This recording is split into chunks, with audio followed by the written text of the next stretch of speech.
বিশ্বখ্যাত তবলাবাদক ওস্তাদ জাকির হোসেন মারা গেছেন। 15 ডিসেম্বর যুক্তরাষ্ট্রের সান ফ্রান্সিসকোর একটি হাসপাতালে তাকে ভর্তি করা হয়েছিল। সেখান থেকেই পৃথিবীর মায়া ছেড়েছেন গুণী তবলাবাদক।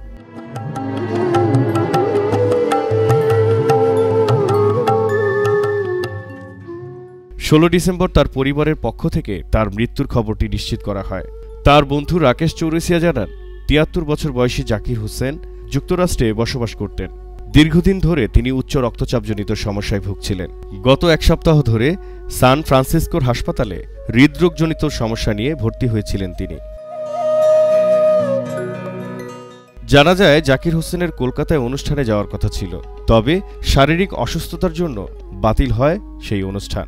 অবস্থার অবনতি হওয়ায় হাসপাতালে তাকে ভর্তি করা হয়েছিল। এরপর জাকির হোসেনের বোন খুরশিদ আউলিয়া ভারতসহ বিশ্বব্যাপী তার ভাইয়ের সব ভক্ত অনুরাগীদের কাছে দোয়া চান। তার আগে জাকির হোসেনের পরিবার একটি বিবৃতিতে তার শারীরিক অসুস্থতার কথা জানায়।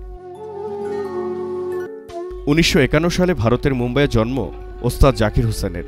মাত্র 3 বছর বয়স থেকে তবলার যাত্রা শুরু করেন তিনি। 7 বছর বয়সে একাই মঞ্চে অনুষ্ঠান করেন।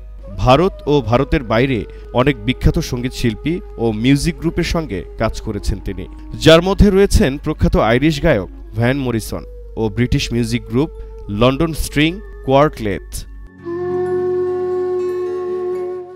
আর ভারত সরকারের পদ্মশ্রী, পদ্মভূষণ, পদ্মবিভূষণ সম্মানে ভূষিত হয়েছেন জাকির হোসেন। তার বাবা বাংলাদেশের মহান মুক্তিযুদ্ধের সময় যুক্তরাষ্ট্রে অনুষ্ঠিত কনসার্ট ফর বাংলাদেশ এর অন্যতম সদস্য ওস্তাদ আল্লাহ রাখা খান।